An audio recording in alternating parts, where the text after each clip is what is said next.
What do you think about the Hornets season being over?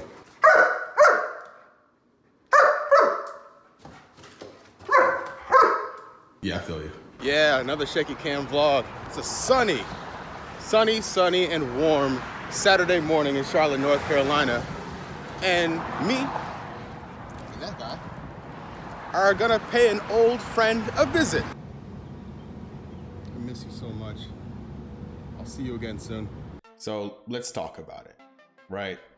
We didn't make it. We didn't make the cut. What can you do? You know, the boys played hard. They played well, I thought. I think they overachieved for the most part. Across the board, you look at this roster, everyone stepped up in some form or fashion. And even guys like Nick Batum, I think he stepped up by taking a lesser role. But before we get into the NBA coming back without the Hornets, sadly, I want to thank everyone who has supported this channel thus far when there's been no basketball, like real basketball to talk about. This wasn't meant to be a gaming channel. It's a Charlotte Hornets fan channel. And I had nothing to upload with no NBA going on. So loaded up the 2K and uploaded that each week or every weekend when I could. And so thank you for checking those out. If you're seeing this and haven't seen those episodes, do yourself a favor and check it out. Really fun to do. But anyway, the NBA is back finally.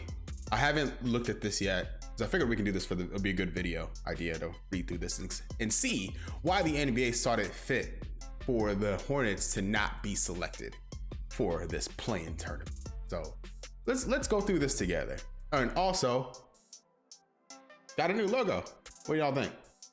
It's up there. Trying a new format. But anyway, let's see this. July 31st. I think that's a key here. This nation, the United States, has opened up. Even in North Carolina, things have opened up more, especially compared to 2 weeks, 3-4 weeks ago. We'll see how that goes.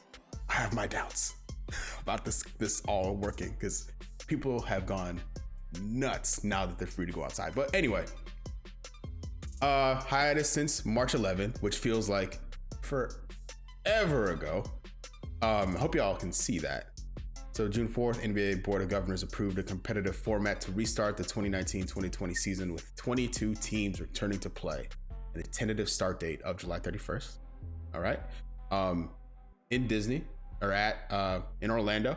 So we're not invited to Disney World, which sucks, but we could watch from afar, I guess. Here are the boys that are coming back. Bucks, Raptors, Celtics, Heat, Pacers, Sixers, Nets, Magic, Wizards. All right, here's the Western Conference. Lakers, Clippers, Nuggets, Jazz, Thunder, Rockets, Mavs, Grizzlies, Blazers, Pelicans, Kings, Spurs, Suns. It's just, we're going to get into how they got to this and in a second, but realistically, the Hornets aren't that much worse than a lot of these teams. Like the Bucks, Raptors, Celtics, Lakers, Clippers, Nuggets. I'd even say the Jazz and the Rockets are miles ahead from the Hornets. These teams, they're not that much better than us. Mavs are borderline, but for sure the Grizzlies, Blazers, Pelicans, Kings, these teams aren't that much better than the Hornets. Just saying. I'm not saying the Hornets deserve to be in here, but I'm just saying these teams aren't miles better than our boys. So let's see here. Board of Governors approved. Returning teams are the 16 teams in current playoff positions and the 6 teams that are currently 6 games or fewer behind the 8th seed in their respective conferences. How close were we? So it says 6 games, right? The current playoff positions and 6 teams that are currently 6 games or fewer behind the 8th seed in their respective conferences. All right, so I'm gonna zoom in so y'all can see this. So 8th seed Magic, right? They're on 30 wins. And then the Hornets are on 23 wins.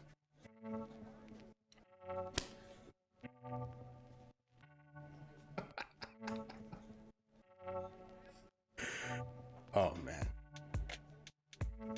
one game. Also, you don't need to put a E next to us. That's not cool. Don't do that. That's not fair.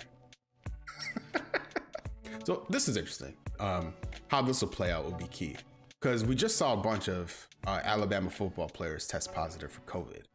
Like, what happens if like Giannis gets it, right?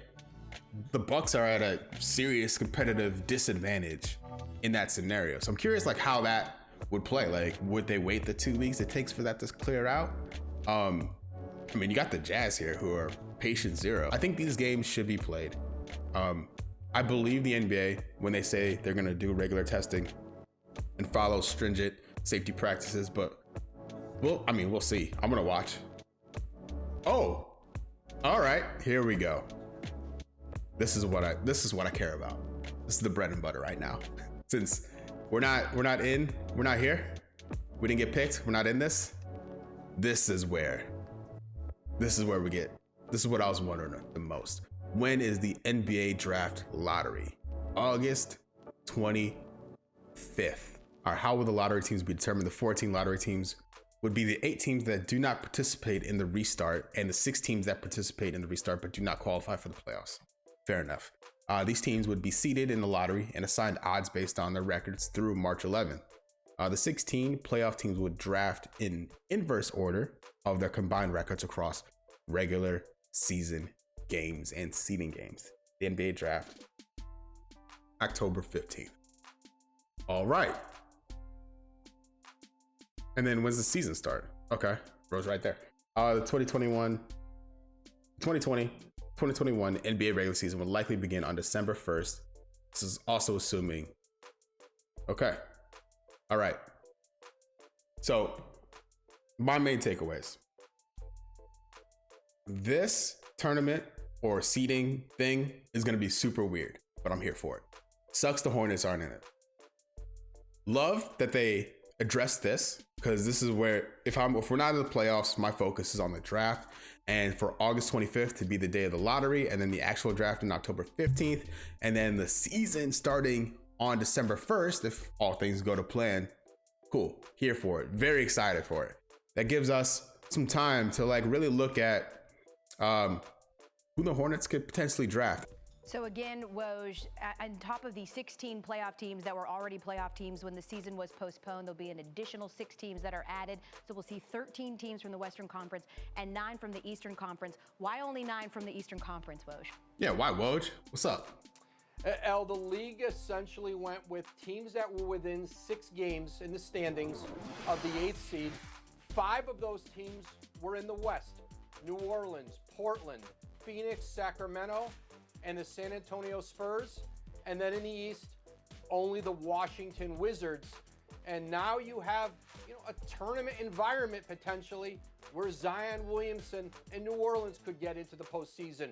Portland with Damian That's awfully Lillard suspicious, no? And CJ McCollum, and perhaps a healthy Yusuf Nurkic, Zach Collins.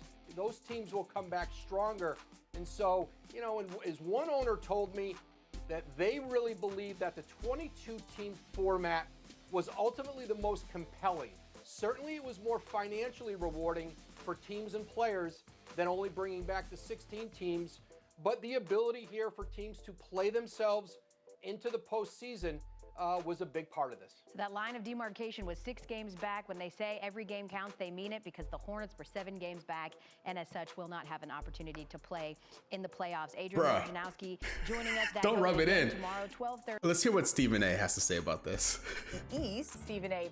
Should the teams that are left out of this 22-team plan feel bad or feel upset that they don't have a right to compete here?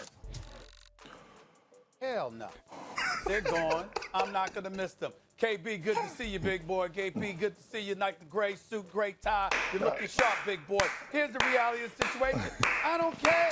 I want to reiterate this yet again. I don't give a damn. Not even a little bit. You had 80% of the regular season to make sure you were relevant enough for your feelings to matter. Now, understand you didn't anticipate this was going to happen, but I asked a very rhetorical question here. Kendrick Perkins, Max Kellerman, and of course you, the lovely Laura Rutledge. Let me ask y'all this question. When I'm looking at the Washington Wizards, right? 24-40. I'm looking at the Charlotte Hornets. No disrespect, MJ. 23-42. I'm looking at Chicago Bulls. 22-43. The New York Knicks. Your New York Knicks, Max. Obviously, I'm joking. I'm being facetious there. They're 21-45. The Detroit Pistons, Atlanta Hawks, Cleveland Cavaliers. All even worse. I'm supposed to feel sorry for them? Were you not planning on going home? Are you going to sit here with a straight face and say that in mid-March you had not already made your vacation arrangements beginning in April? Of course you did. It was probably down to Disney World, for crying out loud. That's probably why you upset. You was planning on going to Disney World, but now you can't because other real NBA teams that's going to be in the postseason gonna be there. Here's the reality, y'all. If we being straight up, I want to hear all of this. I understand. I have no problem with a play-in tournament. Portland, Sacramento, San Antonio, Phoenix, I get it. You want to throw in the Washington Wizards, who's 5.5 games out of the 8th seed at 24-40. John Wall ain't really ready yet, even though he says he's 100%. We know he's been out a year and a half, so he wouldn't be playing. He coming back next season. Y'all want to go that route? Fine. But I don't want to hear about 8 or 9 teams. You were going home anyway. So let's stop it. Let's stop. All right. He's not wrong. We knew the season was done for the Hornets, but we just wanted to, see how well we could improve. And like, I felt like things were going nicely, and it was just all taken away. So respect, all the respect in the world to Stephen A. Smith. Like, he's totally right. And he's funny as always. But yeah, I don't even know. Let's go. Can't wait for August to remember the draft lottery. So that's it. The 2019-2020 season is now officially done for the Charlotte Hornets. The positive side of it being definitively done is that now the focus can shift towards reflecting on the positives from this past season and then looking forward to how to build on those positives. Like, this team, I think, exceeded everyone's expectations ahead of the 19-20 season. People were clowning this franchise really for a long time, but especially after Kemba left. And that negativity is what made me want to do this channel and made me want to be a Hornets fan. It helped that I live in Charlotte. But like I mentioned before, like, I couldn't care less about the Hornets until last summer. They drew me in.